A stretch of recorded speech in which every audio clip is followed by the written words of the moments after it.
E agora vamos oficializar a abertura do nosso simpósio, passando a palavra ao nosso ilustre presidente, o senhor Moacir Petroni, que irá proferir algumas palavras alusivas ao evento da manhã de hoje.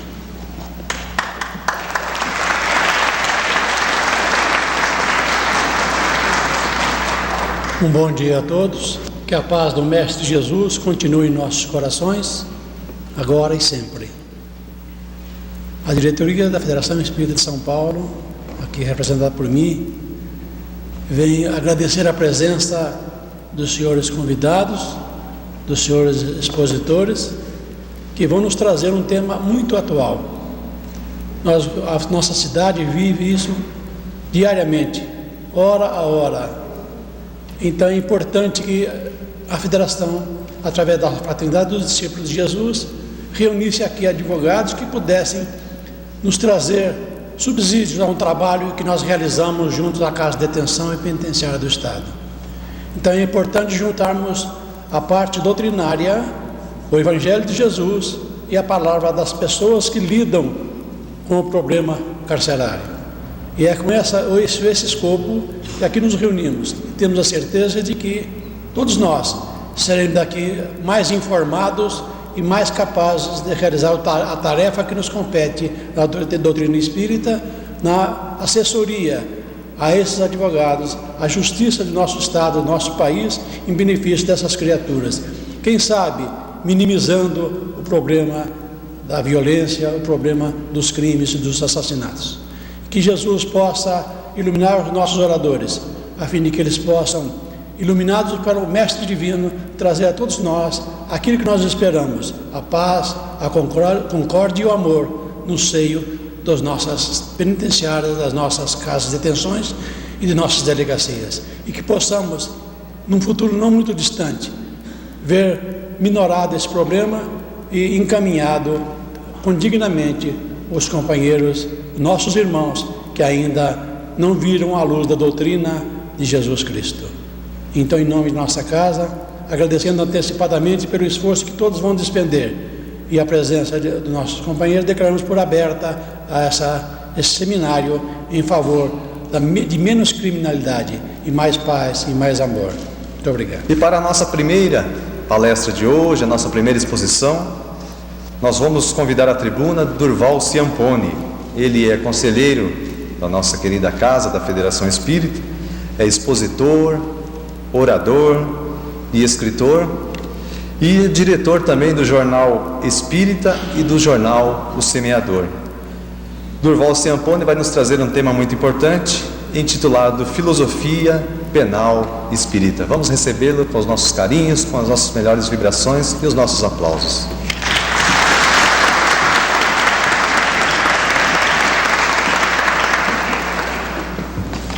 Nesta manhã radiosa, existe um limite entre a noite e o dia. Quando que está terminando a noite e quando é que está terminando o dia? São duas fases distintas de percepções que nós temos de uma realidade e que, em síntese, nós não conseguimos perceber distintamente onde termina uma e começa a outra. Eu diria que esta figura de linguagem, ela poderia também ser aplicada a esta distinção entre a realidade física e a realidade espiritual. Quando realmente eu sei que estou ligado ao mundo físico, ou quando estou ligado à realidade metafísica. Dentro desse campo de ação, nós temos que distinguir o que realmente é a filosofia penal para os homens e a filosofia penal espírita. Quando nós estudamos o céu e o inferno, nós temos lá o Código Penal da vida futura, mas aquele Código Penal poderia ser traduzido como uma filosofia penal dos espíritos. Mas até que ponto eu poderia associar aquela filosofia penal dos espíritos, da vida futura, aplicando-a à nossa filosofia penal dos homens. Nesse sentido, eu poderia abrir um caminho de uma filosofia penal espírita para atingir a filosofia penal dos espíritos. E ainda assim, eu ficaria no meio termo entre duas realidades, uma perceptível e uma outra extrasensível, e que eu posso deduzir apenas pelo pensamento. Dentro dessa linguagem, tentando descobrir este caminho, esta rota, esta separação, nós fomos buscar nos nossos livros do tempo de estudante, quando cursávamos a Faculdade de Direito lá de São Francisco, encontrei um livro na minha prateleira do Francesco Carnelucci, que era um professor da Universidade de Milão, e no seu livro Teoria Geral do Estado, naquele momento ele coloca que o homem, por seus sentidos, ele recebe um conjunto de imagens e que vai destacando e formando conceitos.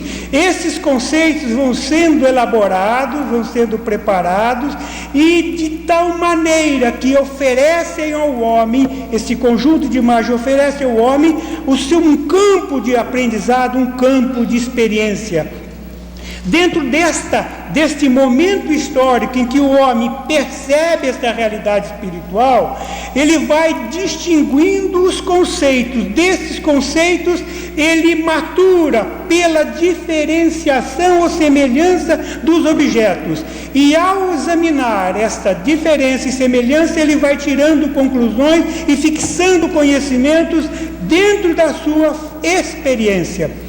Na fase final desta descoberta, diz Carnelucci no seu livro, o homem, apreendendo estes fatos, essa realidade, ele descobre as leis da realidade e deduz as leis da experiência.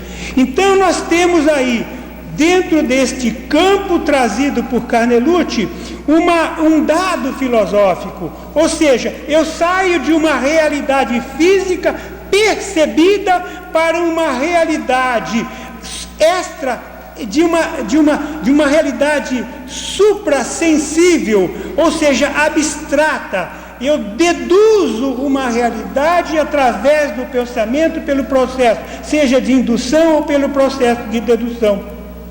Em razão deste aspecto, o professor milanês, ele chega à conclusão que eu tenho uma realidade, um objeto sensível e um objeto suprassensível.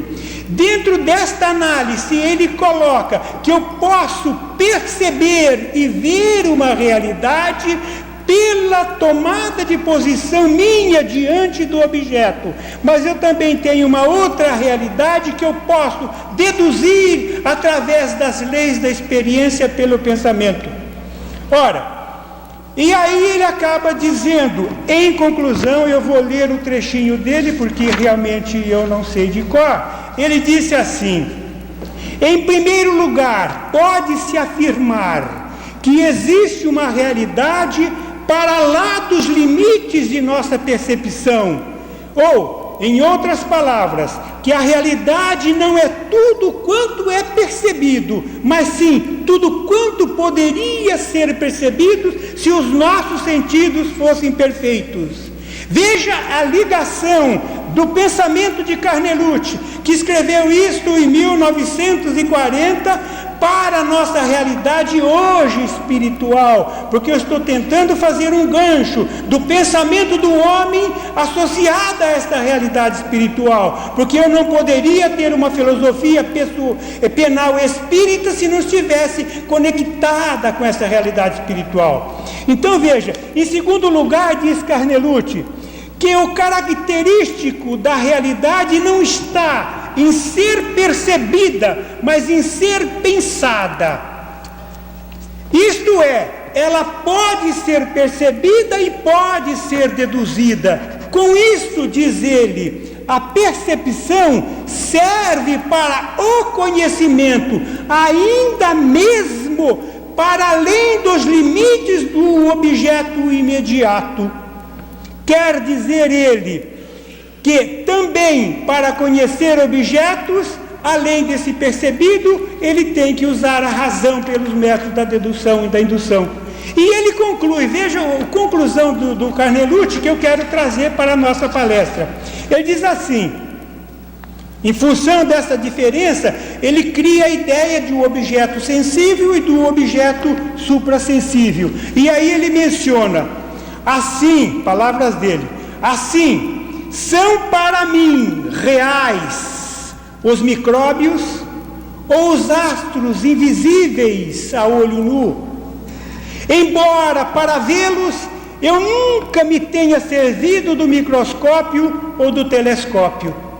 Veja, ele passou de uma observação real para um conhecimento abstrato, não pela observação física, mas pela dedução e pela experiência. Ora, se Carnelucci disse isto, eu também posso afirmar, em comparação, por analogia, que eu, embora não tenha visto nunca um espírito, eu tenho a convicção de que os espíritos existem, embora não tenha tido a utilização ou utilizado o mecanismo da mediunidade.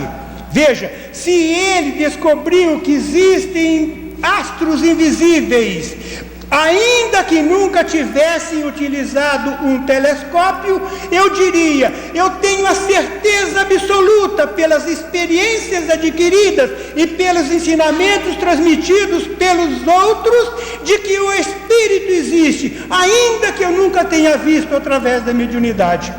Então veja, dentro desse campo de ação, nós teríamos que examinar determinadas circunstâncias. Como que eu posso atingir essa realidade extrafísica? Como que a humanidade percebeu esses fatos? Como que eu posso aplicar esta linha divisória entre o sensível e o extrasensível, entre o objeto físico e o metafísico, para aplicar a nossa filosofia penal espírita? Veja, vamos fazer algumas digressões. Nós colocamos de início que nós tínhamos a noite, e paulatinamente nós estamos vindo a manhã radiosa e a percepção da luz. O momento de transição é imperceptível.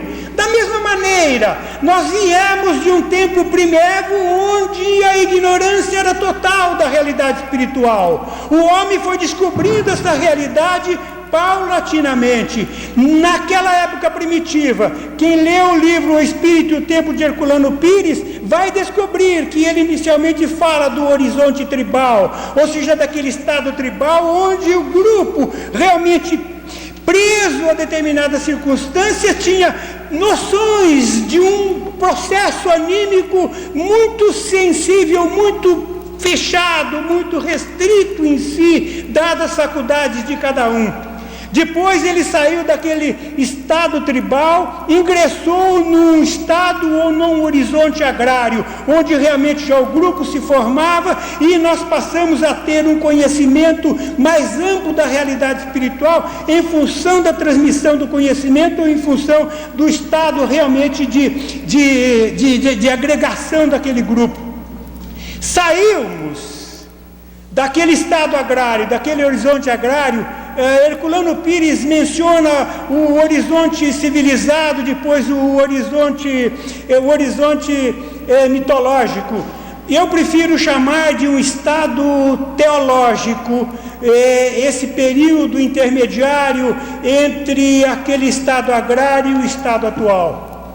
Por que teológico? Porque a partir daquela formação do estado tribal, onde o conhecimento da realidade espiritual ainda estava presa muito mais ao processo anímico, nós ingressamos no estado teológico, onde tivemos as formações dos grandes estados, podemos dizer, dos grandes impérios do passado, e onde o Senhor, o suzerano, era tido e havido como representante de Deus na terra. Houve realmente uma ligação direta do homem que representava o Estado com o homem que representava a religião, uma união do clero com o poder, e todo esse conjunto determinou a formação dos Estados teocráticos, que na verdade veio se concluir fundamentalmente agora, no final da Revolução Francesa e na Revolução Americana, quando nós tivemos a queda dos Estados nacionais, onde ainda os imperadores e os reis eram tidos como representantes de Deus na terra. Veja, saímos daquele estado teológico já com uma melhor percepção da realidade espiritual e ingressamos no estado global hoje, onde nós podemos dizer que a Terra é uma aldeia, um estudo do mundo espiritual muito mais amplo. Aquela manhã radiosa, já saímos daquela escuridão, já estamos enxergando essa realidade espiritual, nós estamos já nos entrosando entre o mundo físico e o mundo extrafísico, nós estamos percebendo que a metafísica já está participando de nossa própria vida. Então veja, como é que eu posso entender esse mecanismo para aplicar a filosofia espírita, a filosofia penal espírita? Eu tenho que entender que dentro deste campo de ação, o homem no seu tempo primitivo, ele aplicava a lei do olho por olho, onde exercia efetivamente o direito da força. E nós temos isso registrado nos livros sagrados, nas mensagens de Moisés, olho por olho, dente por dente. O que havia era o julgamento do fato, e ao fato era repetido por um fato semelhante. Mas esta tese do olho por olho, em função do conhecimento da realidade espiritual, foi avançando, e já com Jesus, já caiu esse olho por olho. Esse olho por olho já foi modificado. Nós deveríamos tratar o outro com diferentes circunstâncias. Já havia no Estado romano, e vocês que têm uma noção de direito, vão descobrir que já no Estado do jus civile, nós ainda falávamos do direito da força, ou seja, o direito de vida e de morte, o direito do poder do pater família sobre a mulher, o poder de direito de vender filhos e escravos, o direito de expor os filhos, de fazer com que os filhos perdessem seus direitos. Tudo isto que estava naquelas fases primitivas do direito foram sendo superadas, e hoje nós estamos realmente num estado global onde predomina, a partir do Código Napoleônico de 1808, o quê? E data evidentemente também da Declaração dos Direitos Universais do Homem, uma estrutura onde os direitos são resguardados, onde nós temos efetivamente uma socialização. Nós saímos da força do direito da força para a força do direito nos códigos da atualidade. Ora, como que eu posso mostrar e evidenciar que esta evolução histórica do homem, saindo de uma realidade para outra, como que isto se aplica? De uma maneira bastante clara. A doutrina espírita, o livro dos Espíritos, diz em 7 ou 8 artigos que Deus julga a intenção e não o fato. Veja, nós saímos do julgamento do fato, do olho por olho, do dente por dente, para o julgamento na realidade extrafísica, para o julgamento das intenções. E eu pergunto, como que tem acontecido esta lógica, como tem acontecido isto na filosofia penal dos homens? Muito bem, de uma maneira clara. Nos nossos códigos penais, a nossa legislação declara firmemente que o crime, o delito praticado deve ser observado, deve ser examinado em função de determinadas agravantes ou determinadas atuantes. Veja, o homem já não está mais agindo punindo o fato, mas ele quer saber como o fato ocorreu, quais as características que determinaram a realidade do fato. E dentro desta ideia, o juízo já começa a observar se houve atenuantes, se houve agravantes, se o indivíduo agiu com crueldade, se o indivíduo agiu por ignorância, se o indivíduo agiu por um erro não de dolo, agiu com má fé ou não má fé. Todos esses valores já estão sendo observados pela nossa filosofia penal. Mas eu pergunto, se eu tivesse que aplicar efetivamente um código penal espírita, eu teria que examinar as intenções, efetivamente. E será que nós podemos aplicar essas intenções? Fica difícil examinar no momento atual, mas nós já estamos percebendo que a intenção é de suma importância, e dia chegará em que os homens, estando entrelaçados, física e extrafísica, percebendo essa realidade, é bem possível que nós tenhamos condições de efetivamente aplicar no mundo físico aquele código penal da vida futura que está no livro do Céu e do Inferno. Algumas características devem ser examinadas com muito cuidado. Primeira delas, nós declaramos nas nossas constituições que os direitos são iguais, que todos são iguais perante a lei. No Código Penal da Vida Futura está escrito que Deus trata todos em igualdade de condições. Não há favoritos no templo universal do Eterno, como diz André Luiz. Todos foram criados igualmente, todos merecem o mesmo direito e não há privilégio. Isso está no Código Penal da Vida Futura e também está nas nossas constituições. Será que efetivamente nós fazemos isto? Os homens, ainda que a lei diga que todos são iguais, as pessoas são tratadas desigualmente. Nós temos aqui os nossos privilégios. Nós vemos aqui que o homem ainda, envolvido pela carne, envolvido pelos interesses, eles não julgam com isenção de ânimo, não só porque não conhecem, mas porque também não têm a percepção real das intenções dos indivíduos. Nós somos ainda levados ao erro pela materialidade de que somos formados. Ora, se nós aqui erramos, no mundo espiritual não se erra, porque os espíritos têm plena consciência da intenção de cada um. Então, veja, nós temos que chegar ainda naquele limite. Nós estamos caminhando para isso? Estamos. Quanto mais nós nos integrarmos a esta realidade espiritual, muito mais perto nós estaremos de aplicar na nossa filosofia, no nosso Código Penal, aqueles princípios. Diz outro princípio do Código Penal: a misericórdia de Deus é infinita, mas ela não é cega. Veja, se a misericórdia de Deus, está lá no item, a misericórdia de Deus é infinita, mas não é cega. Será que a aplicação da nossa lei também é perfeita e não é cega? Nós temos o símbolo da justiça na balança com os olhos vendados, como se fosse realmente cega. E eu pergunto, isto é uma realidade para nós? Não é. Não é.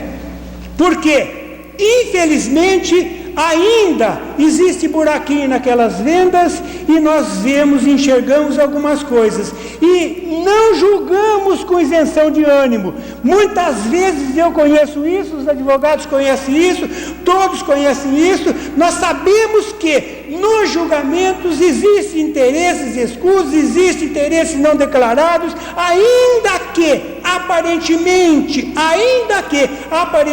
tudo esteja bonito, esteja perfeito. Esta realidade que está na justiça de Deus ainda não está no Código Penal dos homens. Outra coisa, nós ainda estamos presos a determinados limites de fixação de pena. O indivíduo comete um crime e aí vem o código: pena de detenção tanto tempo, pena de reclusão tanto tempo. Então nós temos as diferentes formas de punir, ou ele fica detido, ou ele fica recluso. Ele tem a liberdade vigiada ou não tem a liberdade vigiada. Ele pode estar junto com outros ou pode estar recluso individualmente. Nós temos diferentes graduações para punir o indivíduo. Mas será que estas punições estão certas? Quantas vezes nós tomamos conhecimento de que indivíduos são punidos e são presos sem ter cometido crime? Quantas vezes nós temos conhecimento de indivíduos que vão presos e ainda que estejam regenerados ou estejam envolvidos por um processo de arrependimento e desejo de melhora, eles ficam obrigados a manter aquele tempo de reclusão. Outros, às vezes, não recompostos, não remodificados, não transformados, saem porque o tempo de pena já está terminado. Muitos indivíduos saem das cadeias e continuam maus e continuam roubando. Outros estão dentro da cadeia e já estão convertidos ao bem. Então veja vocês, esta realidade humana não se conjuga perfeitamente com a realidade espiritual. Aquele código dos homens não está perfeitamente ajustado àquele código penal da vida futura. Como que eu poderia fazer isso? Como que eu poderia ajustar as duas coisas para ter efetivamente uma filosofia penal espírita? Isso somente vai acontecer na medida exata em que toda a humanidade for tomando conhecimento da realidade espiritual.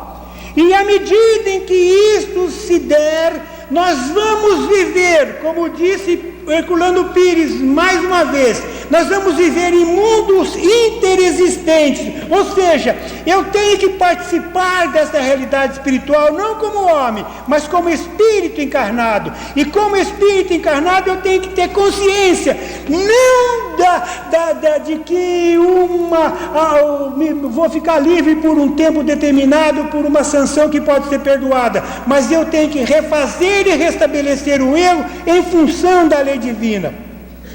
E esta forma de refazer, de restabelecer a ordem, não depende de um tempo determinado por uma lei, 2 anos, 3 anos, 10 anos, mas depende da ação individual. Eu posso me refazer num dia, 2 dias, 3 dias, ou posso também me perder durante muito tempo. Então veja vocês que esses dados são de suma importância no estabelecimento da pena, na libertação do delito, do indivíduo, do culpado, para esta liberdade. E como se faz essa libertação? Então aí nós teríamos que examinar também esses valores, comparando o Código Penal da vida futura com os nossos códigos penais, com as nossas possibilidades de ação.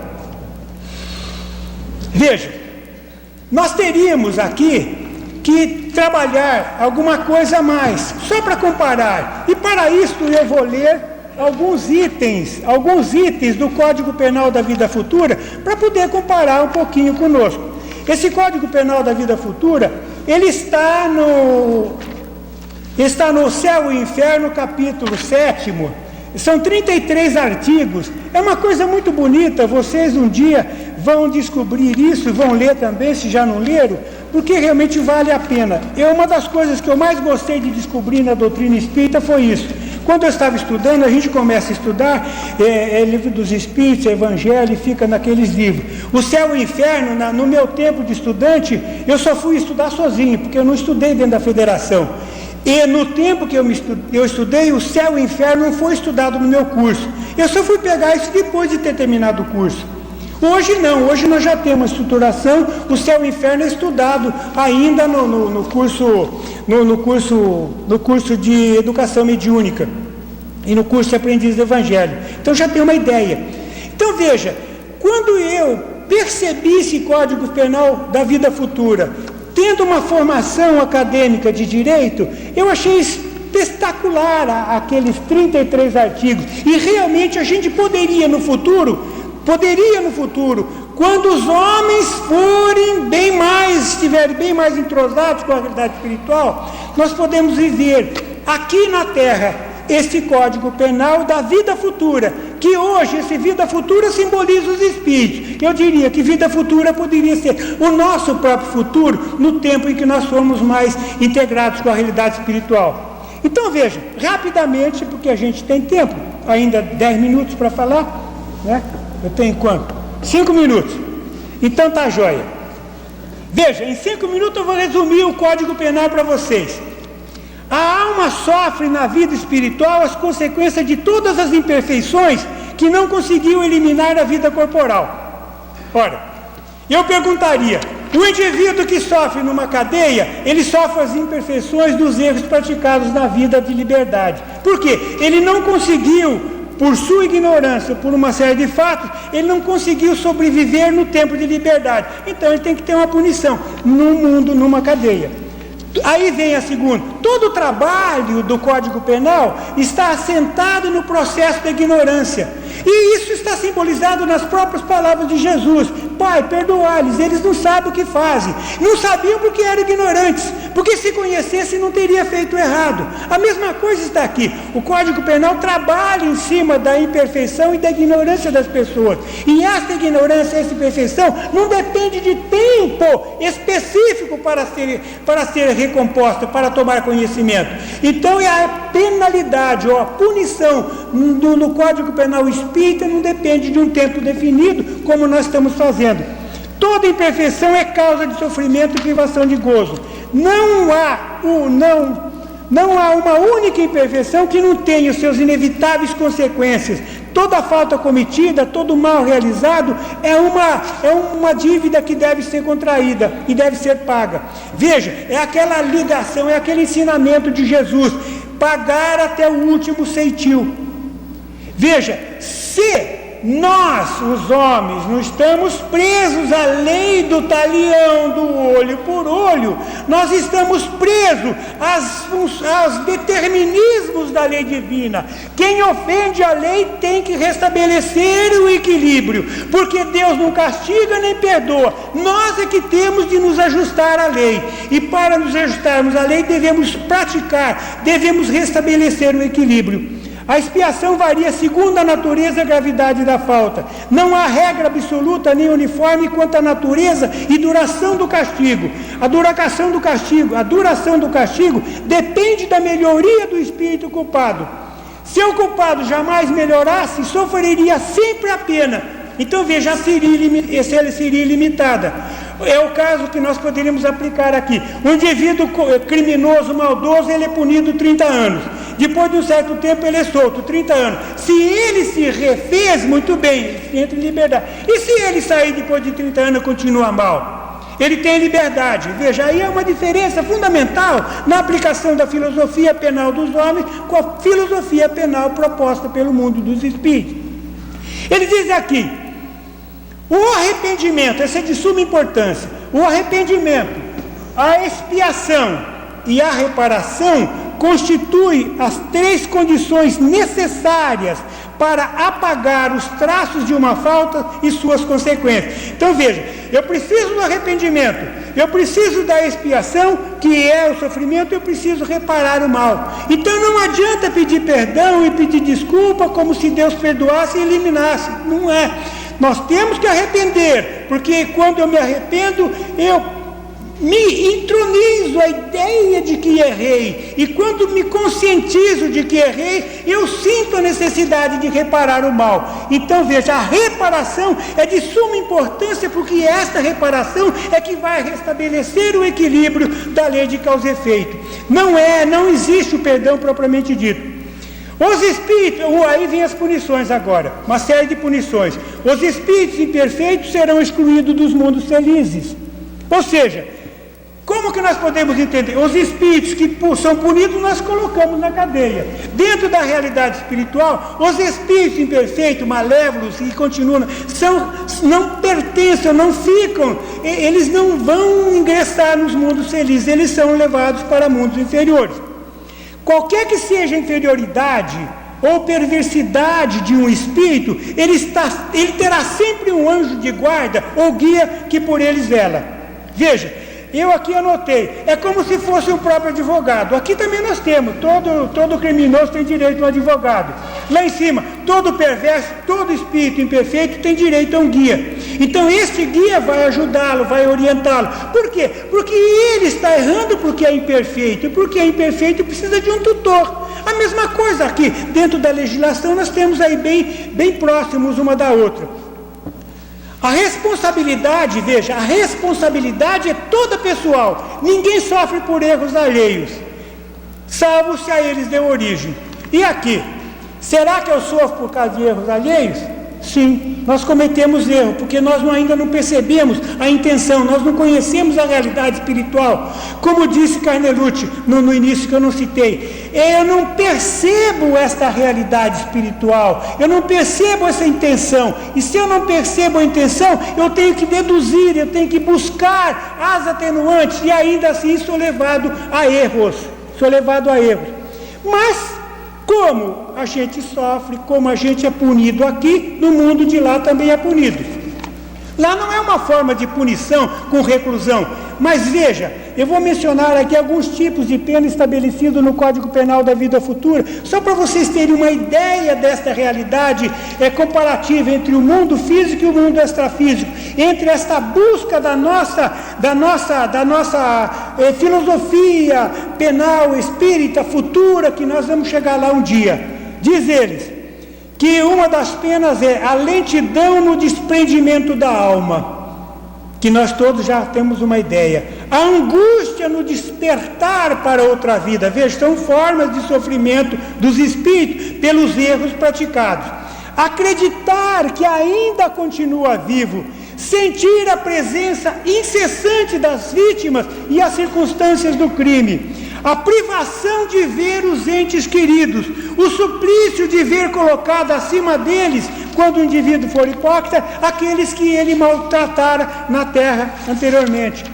Saber, veja, outra forma de punição, saber que são desvendados todos os seus secretos pensamentos. Hoje aqui nós escondemos dos outros, mas no mundo espiritual não há essa possibilidade de esconder. O espírito sabe que os seus segredos mais íntimos são percebidos pelos espíritos superiores. Então não adianta esconder. Aqui para nós escondemos, nós mentimos, nós enganamos, nós saímos livres, embora podemos ter cometido um crime perfeito, ficamos livres. Mas na realidade espiritual isso não acontece. E o dia que o homem realmente compreender essa realidade espiritual, trabalhando junto com os espíritos, todo mundo vai sofrer as consequências dos seus próprios atos, independentemente de cadeia, de casa de detenção ou de penitenciária do Estado. Ao avaro, ele vai sofrer sentindo o embanjamento do seu tesouro. Ao egoísta, ele vai sentir-se desamparados por todos. Conclusão.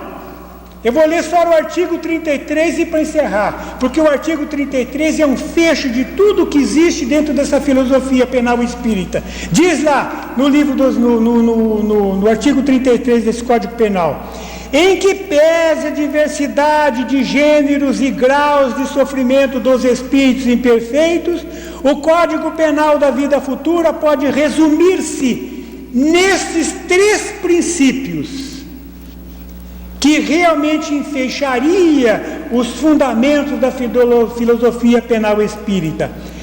Primeiro, o sofrimento é inerente à imperfeição. Então veja, se o indivíduo fosse correto, perfeito, ele não pagaria, pelo menos no momento, por um crime que não pagou, que praticou. Como nós temos aqui punições que às vezes o indivíduo é levado, isso não aconteceria lá. Segundo, toda imperfeição, assim como toda falta dela promanada, traz consigo o próprio castigo nas consequências naturais e inevitáveis. Assim, a moléstia pune os excessos e da ociosidade nasce o tédio, sem que haja mister que alguma condenação especial para cada indivíduo. Então veja, eu não preciso ser punido por um juiz, eu me puno, eu sou o médico de mim mesmo, eu sou o árbitro do meu destino. A minha consciência, a lei determina o meu próprio sofrimento em função de determinados casos.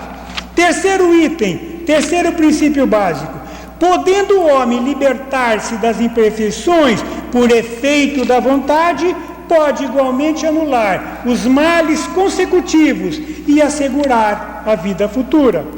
A cada um segundo as suas obras, no céu como na terra. Tal é a lei da justiça divina. Assim termina o Código Penal da vida futura. E eu, nesse momento final, concluo também com vocês. Será que nós poderemos chegar neste limite? Descobrindo esta realidade espiritual? Eu acredito que sim. Por quê? O próprio Carnerucci diz: a distinção entre a realidade do objeto sensível e do objeto suprassensível, ou seja, da realidade física com a realidade extrafísica, é determinado por um grau de técnica referente aos meios de aumentar a sensibilidade.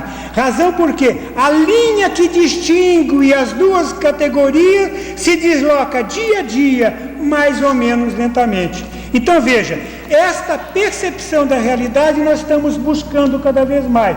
E à medida que eu vou encontrando essa realidade extrafísica, eu vou aplicando esses conhecimentos pela experiência adquirida, pela dedução e pela indução e pela razão aos meus movimentos da realidade física. Assim nós teríamos certamente um momento fundamental para a compreensão deste estado global, desse estado onde os homens e os espíritos viverão numa comunhão feliz. E isso se dará nos mundos felizes ou no final de um ciclo de mundo de regeneração. Nós estamos caminhando para ele, nós estamos muito perto dele e espero que naquele momento todos nós estejamos lá reunidos com a nossa felicidade, sem necessidade de cadeia, sem necessidade de prisão, sem necessidade de tempo, porque cada um vai ser responsável pelos próprios atos, buscando solucionar suas próprias colocações.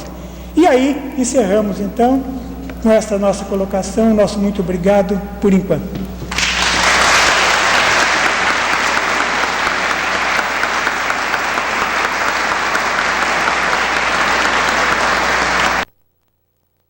Se o planeta Terra é uma cadeia de espíritos devedores, explodindo nesse final de milênio, pelas drogas, violência crescente, onde foi que falharam as religiões vigentes?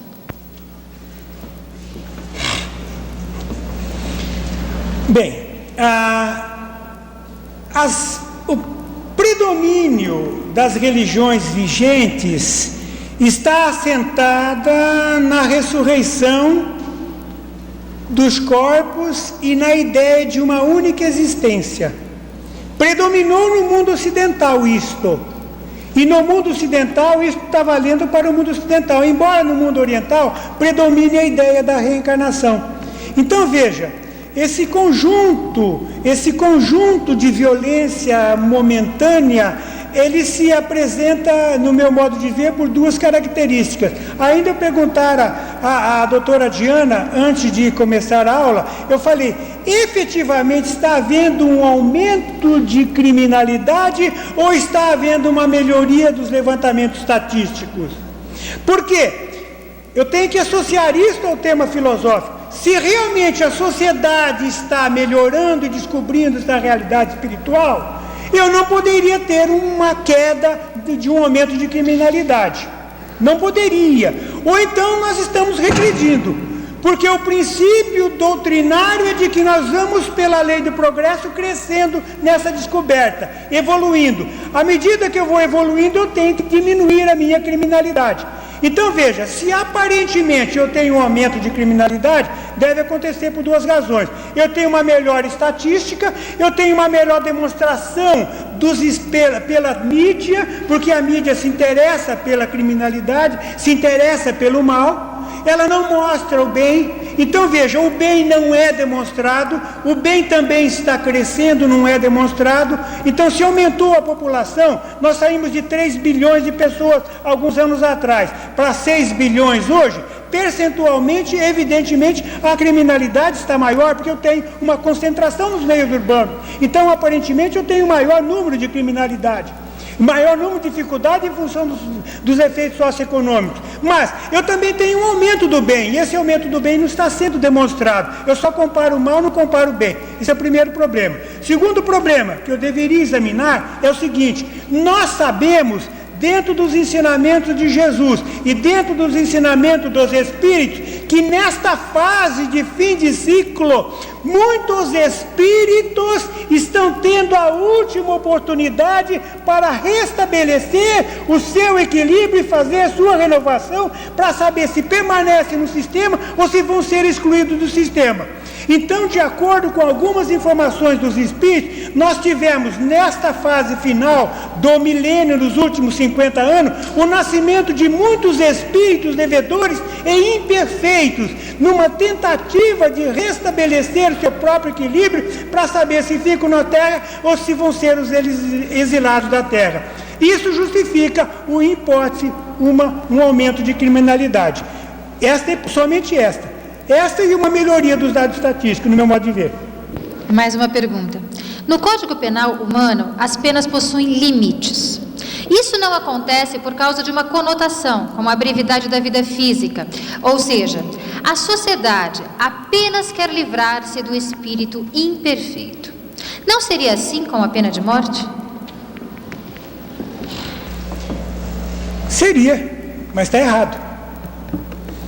Porque, em verdade, no tempo da Inquisição, de acordo com informações que nós temos lá de Leon Denis na sua pesquisa, a igreja matou mais de 500 mil médiuns.